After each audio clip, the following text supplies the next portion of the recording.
Attacking Trump, it's become the game of the Democrat Party. That's the topic of today's Bold and Blunt. I'm your host, Cheryl Chumley, giving you a Christian conservative look at today's news, politics, culture, and events. Most Democrats say their party's elected officials are not pushing hard enough against Trump's policies. That's the headline from an April Pew Research Center survey.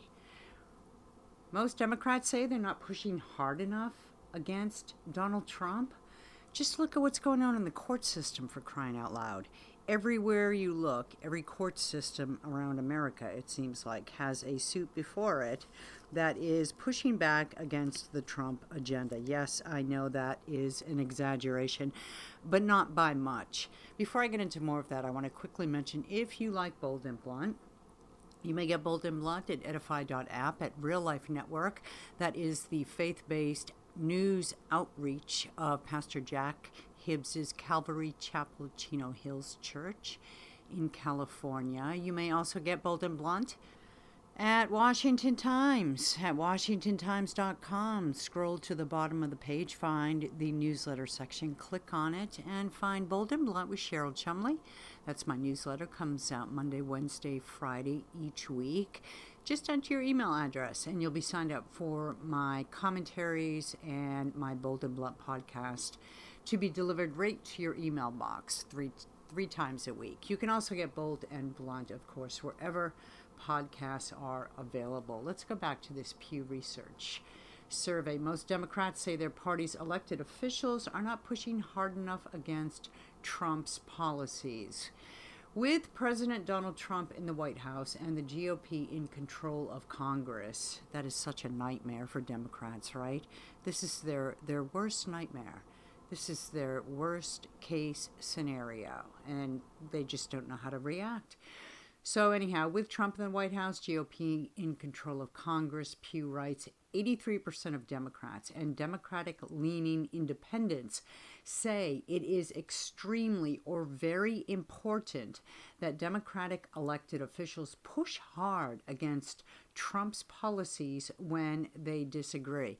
Yeah, forget the will of the American public, right? Forget the idea that Trump won the election with a massive standing, with a massive backing of the American people.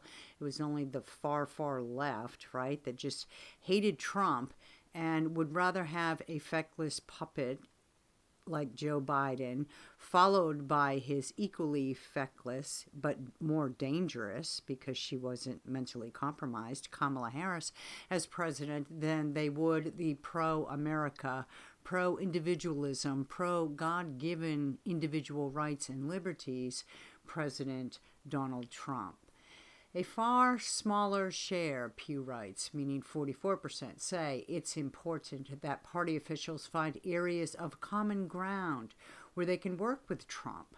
Isn't that a notion of a long ago day, right? Finding common ground, working together as two distinct parties, political parties, working together for the common good of America and of all Americans. What a quaint notion. I remember those days when it used to happen. It used to happen under the Newt Gingrich, under Ronald Reagan even, right? It used to be some hot rhetoric in Congress, but in the end, there would be many ideas and principles and platforms and pieces of legislation that actually were struck by a commonly held goal between the two parties, between both Democrats and Republicans, to do right by America and to do right by Americans. Now it just seems the Democrat Party is all about doing whatever it takes to achieve their ends. And if that means throwing America and Americans under the bus, well, so be it. That's just something that has to happen. And if you look at what's happened to the Democrat Party, they've been corrupted. They've been infiltrated by a very vicious anti-American, anti-West, Marxist type of ideology. And it's something that is You would think that the recent election, both with Trump and the takeover of Republicans in the House and Senate, would sort of serve as a course correction for this far leftist infiltration of the Democrat Party, but it's not. It's not. It's not. Alexandria Ocasio-Cortez is still the star of the Democrat Party. And you look at Mamdani out in New York City, Zoran Mamdani running for mayor out there, and the cheers and high fives and adoration of the media that he's receiving. And that guy is even left of Alexandria Ocasio-Cortez. He's left of Bernie Sanders. And we both know that Senator Sanders and Congresswoman Ocasio-Cortez aren't just socialists as they claim to be, or socialist Democrats or Democrat socialists, however they turn it. They're pretty much communists, but this Zoran Mamdani is just a communist of a different breed. And the fact that he sells his communism with smiles and feigned, very, very carefully fabricated narratives of concern for the downtrodden of the city, right? He with smiles and an air of compassion, he pretends to be the politician who will save the poor, the hungry, the tired. Give me your poor, give me your hungry, give me your tired, says Zoran Mamdani, and I will dip into all the taxpayers' pockets in America and provide for you. And that right there is the genius of socialism / communism, right? It takes from you and me, it takes from the hardworking, it takes from those who want to do for their own, who want to provide for their own families and do better by individual achievement. It takes from them to give to those who don't want to work, don't see the need to work, feel entitled to not work, and it just emboldens the do nothing attitude of America. So socialism, communism, Marxism, call it what you want. The fact is, these are all forces and influences that have taken over the Democrat Party. So no wonder Democrats, Pew writes, place more importance on party leaders pushing hard against Trump than on seeking common ground. They want Trump gone. Democrats just want Trump gone, right? 74% of Democrats say their elected officials are doing only a fair or poor job at pushing hard against Trump's policies when they disagree. 78% say they are doing only a fair or poor job at finding common ground with Trump. Well, guess what? Welcome to the new Democrat Party. We had the new Democrat Party filled with socialists and Marxists and communists. And now we have the new Democrat Party filled with socialists and communists and Marxists who don't even bother to do the due diligence legislative work to introduce policies that might counter President Trump and MAGA, but rather they just go to court. They go to court. They run to court, they cry to judges, they shop around for courts friendly to their socialist, communist, Marxist ways, and they lodge lawsuit after lawsuit after lawsuit against President Donald Trump, against President Donald Trump's team, and against whomever President Donald Trump's MAGA agenda is being pushed by. This is the new Democrat Party, and I have with me today a wonderful guest. She is my colleague at the Washington Times. You know her from Fox News, from Newsmax, and just from her Washington Times work. She has a new book out about this lawlessness of the Democrat Party, the Lawless Lawfare of the Democrat Party. And her name, Alex Swoyer. Alex Swoyer, I am so happy to have you here on Bold and Blunt. Thanks for being here. Thank you. I appreciate it. And I love this book. I'm reading it now, Lawless Lawfare, Tipping the Scales of Justice to Get Trump and Destroy MAGA. First off, what do you mean by lawfare? lawfare is generally when you're using the law or the courts to go after an opponent. And that's exactly what we saw with the Democratic Party and what they tried to do during the 2024 election. And really, in the book, I lay out it wasn't just those cases against Donald Trump, his allies, and even some of his supporters. But I actually make the argument that it started really back like 10 years ago during the 2016 election with the whole Russia investigation, which has come back into the news recently with all the information that Tulsi Gabbard is releasing with respect to the intelligence agencies and officials under the direction of President Obama. And then it kind of just snowballed into from special counsels to impeachments, and then from impeachments to indictments. And I thought about actually calling the book Overkill because it was just overkill. I don't think, like, obviously the election results show the voters just were not buying it. And it just, I think, set a terrible precedent for our country. In America, we defeat our opponents at the ballot box, not in courtrooms and try to jail them, right? So that's not how we deal with political opposition. So I want to ask this directly so you can hit it head on, because you must have known when you were writing this that it was going to get cast as a book that was just another pro-MAGA, anti-Democrat party type of thing. But what in your research did you find that that's not true? The thing about this is that lawfare has always kind of existed, right? Like, you have politicians from both parties that have had to go before courts. The problem is that it just ballooned, it mushroomed in the Trump era. And it has become a tactic that the Democratic Party has used. So during the election, and then also we've seen since President Trump took office, just the sheer number of lawsuits that have been filed against the administration. I think one of our colleagues, Stephen Dinan, had a story out this week that it's like 500 or so lawsuits that have been filed against this administration so far in the first 6 months. Wow. That comes out to like 4 a day. He's really great at keeping the data spreadsheets. I don't know anyone else that has been able to keep track of the hundreds of lawsuits that we see happening. Of course, I had to turn my manuscript in before, right after Inauguration Day. So this aspect of lawfare I haven't really captured. But, it was something like Governor Rod Blagojevich spoke to me. Of course, he was a Democrat governor in Illinois, and he talked about what happened to him and his 14 years in prison.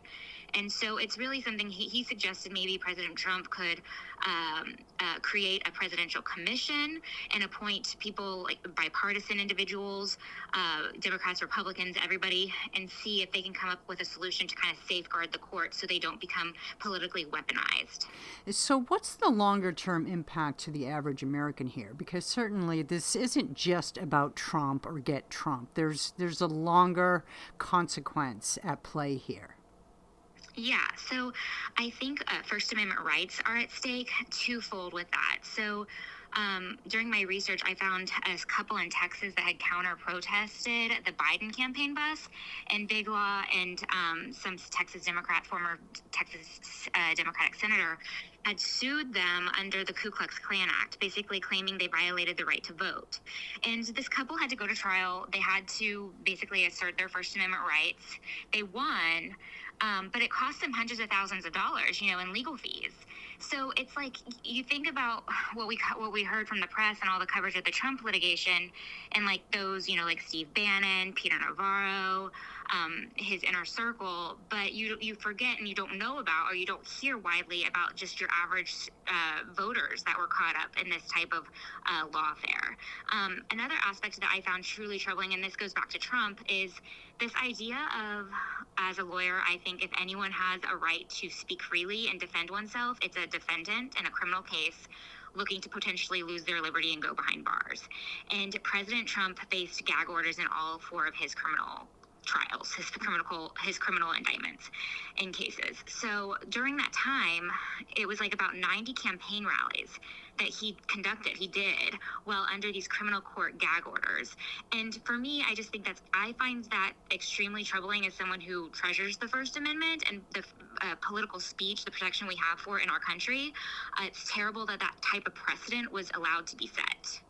Yeah, thanks for bringing that up again and reminding us of that, because I remember those gag orders and I thought, geez, what is this, Russia? Where you can't even speak in your own defense? So, and witnesses testifying against him weren't under the same gag order, so they were out talking to the press, but President Trump had limitations on what he could say. In the past, you've had media be able to petition courts for more access and over gag orders, but of course the legacy media was mum when it came to Trump and these gag orders. So you cover court issues every day. You're an attorney, as a matter of fact, and you watch these things carefully and have for years. But during your research, was there anything that you uncovered that shocked even you? Yeah, the media coverage, sometimes I wondered if the media just sometimes doesn't understand some of the technicalities of the law, or what's normally procedurally appropriate or the norm. And I don't know if that's true. I think that there some of the stuff I discovered, I feel like there's definitely willful, intention to either not thoroughly report, not give the public the full details and context. For example, Media Research Center was really good about tracking some of this, the Trump lawsuits and the coverage of them. There's one report of theirs that just stood out to me. It was April of 2024. Media Research Center noted that CBS and ABC had covered the Fulton County Fani Willis lawsuit against Trump in Georgia. They did I think it was 99 stories, okay? And they never once mentioned that Fani Willis, the district attorney prosecuting the case or bringing the charges, was a Democrat. So you have a Democrat that's, not mentioned prosecuting the lead Republican presidential candidate. And then what makes that so, even worse is that she was literally running for re-election at the time. So it's journalistic malpractice not to identify her party affiliation. Do you think that we're past the point in America right now with this present judicial system where if you're a conservative or, a Christian, say, but especially a MAGA type conservative, that you can expect to get a fair shake in court? I think what I find disheartening, and one of the reasons I wrote the book and what I say about lawfare and when I speak about it, is that the more I see politically charged cases, or cases that are a first impression, meaning for example, let's see what if the auto pen is tested in courts, right? That type of issue. You can almost look at the judge who takes the case or is appointed to the case and see which president of Democrat or Republican appointed him or her, and know the outcome. And, it shouldn't be like that. The law shouldn't be like that. And I think that, I see that all too often. And so that's one of the main concerns I have. So taking that and flipping to present day politics and legal matters, if you look, speaking of judges, there's an Obama appointee judge down in Florida who is due to hear Trump's case on, the Wall Street Journal, the lawsuit going forth there.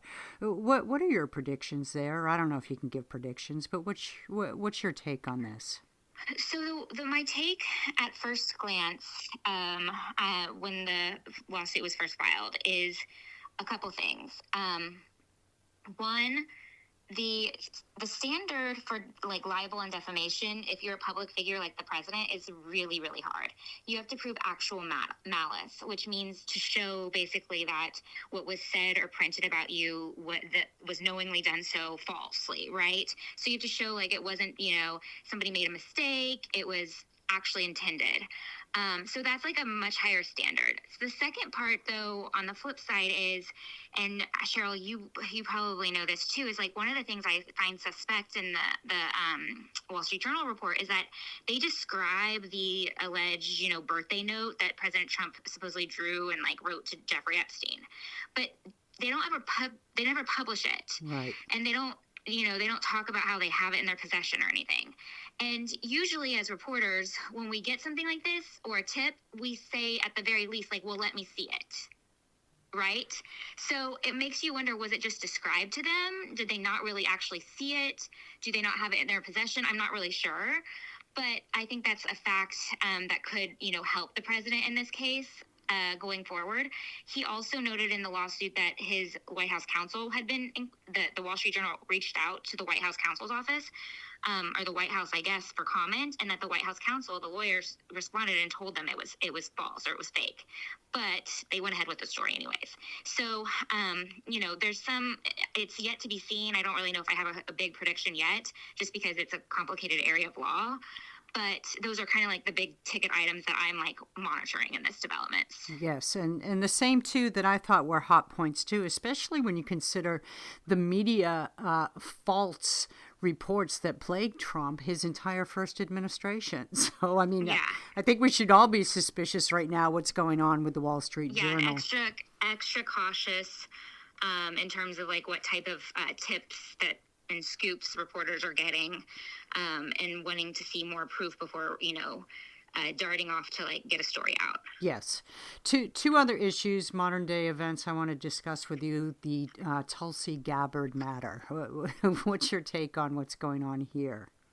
So I actually have a chapter on Russia in my book, because I make the argument that, I was on the Hill at the time covering all of that with special counsel Robert Mueller and Adam Schiff coming out almost every day saying, like there's evidence of collusion, you'll see it, blah, blah, blah, blah, blah. And John Mills is quoted in the book. He's a careerist. He was an Intel official employee. And he told me, really, it just was the oddest thing because he worked in the Obama administration.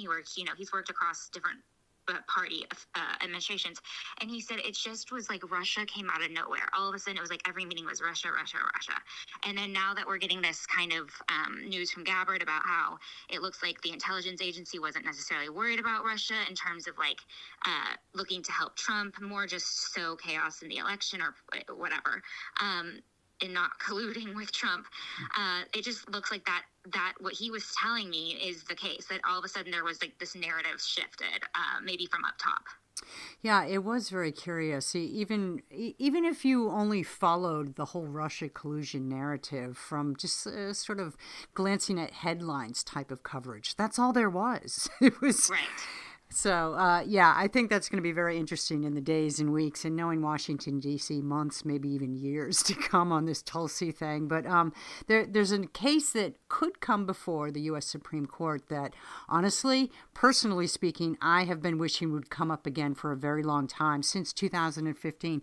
The Obergefell case could be back before the Supreme Court. What's going on? Yeah, so that was a ruling in 2015 where the justices ruled that basically legalized same-sex marriage. And if you remember, when that decision came down, it caught like international attention, but there was a Kentucky county clerk, Kim Davis, who refused to sign off on marriage licenses for same-sex couples. She said that it would violate her faith. And so basically the state went ahead and they gave, religious protections to clerks, and someone else could sign off on these, to abide by the Supreme Court ruling. But nonetheless, she was sued by a gay couple who are upset that her name wasn't on their certificate. So a jury actually awarded them $100,000, and then I think she had another like 200 and something of legal fees. So she's looking at a pretty hefty fine, and then she's previously did 6 days in jail over everything. And so she's taken this to the Supreme Court and basically argued, one, that at the time she was a government official, so she should be immune from that type of civil lawsuit from this couple. And two, she's asked the court to reconsider their Obergefell ruling, basically asking them to overturn it, claiming that, the issue there was they upheld the right to marry, the right to same-sex weddings, essentially, as under the substantive due process, which is the same kind of legal principle that was used for decades, really, to uphold Roe v. Wade, the right to an abortion, which we know the justices reversed in 2022 and sent the abortion issue back to the states to regulate. So she kind of makes that comparison in her filing and says, look what happened with abortion. It cites the Dobbs ruling, which they reversed Roe v. Wade, and is looking to see if they'll do the same here. Now, it would take 4 justices to vote in favor of taking up her case for oral arguments to get granted. And they could, hypothetically, only agree to hear one issue. So they could say, we'll take up your case on the issue that you claim that you're immune from this type of lawsuit, but then not revisit Obergefell, or they could decide to take both issues. So what do you think? Say the Supreme Court does take up the case and say they do go ahead and consider the matter of overturning Obergefell. Do you think there are the votes to do that at this time? So I'm going to be skeptical that they would even take that issue. You have to have 4 justices vote in favor. I think possibly you might have Alito and Thomas. I'm not sure if Kavanaugh, Barrett, Gorsuch, or the Chief Justice would be interested in visiting that type of the 2015 precedent so soon after they just issued Dobbs in the abortion situation. So it's kind of one that we'll have to wait and see. I think it's juicy, and I would love the opportunity to cover. I love all these juicy cases at the court, but I'm kind of skeptical it would even be granted. Yeah, I've heard others say the same thing. Other legal minds, other attorneys talk about that similarly. So you're probably right on that, but it would be exciting to overturn that, at least from my perspective. So I would just love to cover something. So like those type of unprecedented cases are, for a reporter, exciting to be in the court and witness. Oh, yeah, total history. That's awesome. So your book, Lawless Lawfare, it was your first book. Tell people where they can get it, please. Yes, they can get it on Amazon or on the Target's website and Barnes & Noble's website. I have to say thank you, Cheryl. You helped me. I had so many questions because you're the book writing expert, so I bothered you quite a bit. So I appreciate all the help and support you've given me. Well, it was no bother, but I'm very happy to see your book make it to print, and I look forward to your next one. I hope you do have a next one in you. So there's enough lawfare, that's for yes. sure. Alex Swoyer, I want to thank you so much for being on Bold and Blunt. I'll see you soon. I know, because we both work together at the nation's greatest newspaper, the Washington Times, and I'm very happy you had time to chat with me. Thank you. Amen. Thank you. And that's another Bold and Blunt. Remember, if you like Bold and Blunt, you may get Bold and Blunt at edify.app, at Real Life Network, at WashingtonTimes.com. Where, don't forget, subscribe to my newsletter, Bold and Blunt with Cheryl Chumley, and you can get Bold and Blunt wherever podcasts are available. Tune in next time. In the meanwhile, don't forget, stay blunt, stay blunt.